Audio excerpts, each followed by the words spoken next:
जंगल में स्कूल खुला। गर्मियों की हल्की गुलाबी सुबह थी। सूरज की किरणें जंगल की हरियाली पर पड़ रही थीं और हवा में ताजगी भरी खुशबू थी। जंगल में हलचल बढ़ने लगी थी क्योंकि आज का दिन बहुत खास था। जंगल के बीचों बीच एक बहुत बड़ा महान वृक्ष था जिसके नीचे आज से जंगल का पहला स्कूल खुलने जा रहा था। सभी जानवर बड़े उत्साहित थे। गुरुजी हाथी, जो जंगल के सबसे समझदार और अनुभवी जानवर थे, इस स्कूल के प्रधानाचार्य बनाए गए थे। उनके साथ चतुर लोमड़ी, उल्लू मास्टर जी और तोता पंडित शिक्षक थे। सुबह के समय छोटू खरगोश, गोलू भालू, झुन्नू बंदर, बिन्नी हिरण, चिंकी गिलहरी, गुगू तोता और शेरू शावक अपने माता पिता के साथ स्कूल पहुंचे। सभी बहुत उत्साहित थे। गुरुजी हाथी ने कहा, बच्चों, शिक्षा जीवन का सबसे बड़ा धन है। ज्ञान से ही हम आगे बढ़ सकते हैं। अगर तुम सब मिलकर पढ़ाई करोगे तो जीवन में किसी भी मुश्किल से नहीं डरोगे। भाग दो। झुन्नू बंदर की शरारत और सबक। सभी बच्चे कक्षा में बैठ गए। पहला पाठ था मिलजुल कर रहना सबसे बड़ा गुण है। सब ध्यान से सुन रहे थे, लेकिन झुन्नू बंदर बहुत शरारती था। वह कभी बिन्नी हिरण की पूंछ खींचता, कभी गोलू भालू की किताब छिपा देता, तो कभी चिंकी गिलहरी के पत्तों पर इंक गिरा देता। एक दिन उसने चिंकी गिलहरी की पेंसिल छिपा दी। जब चिंकी ने अपनी पेंसिल ढूंढी और नहीं मिली तो वह बहुत परेशान हो गई।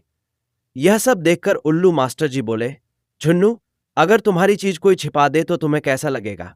झुन्नू को अपनी गलती का एहसास हुआ। उसने चिंकी से माफी मांगी और अपनी आदत सुधारने का वादा किया। भाग 3, टीम वर्क की ताकत। एक दिन जंगल में मूसलाधार बारिश हुई। रास्तों में पानी भर गया और छोटे जानवरों के लिए स्कूल जाना मुश्किल हो गया। बिन्नी हिरण ने सोचा, अगर हम मिलकर पुल बना लें तो हम सब स्कूल जा सकते हैं। सब जानवर जुट गए। गोलू भालू ने भारी लकड़ियां रखीं, छोटू खरगोश और झुन्नू बंदर ने पत्थर जमाए। चिंकी गिलहरी ने उन्हें मजबूती से जोड़ने में मदद की। थोड़ी ही देर में एक छोटा पुल बन गया और सब स्कूल पहुंच गए। जब गुरुजी हाथी ने यह देखा तो बड़े खुश हुए और बोले, देखो बच्चों, एकता में कितनी ताकत होती है। अगर हम सब साथ मिलकर काम करें तो कोई भी मुश्किल हमें रोक नहीं सकती। जंगल की परीक्षा और इनाम। कुछ महीनों बाद जंगल स्कूल में परीक्षा हुई। सभी बच्चों ने अच्छे अंक प्राप्त किए।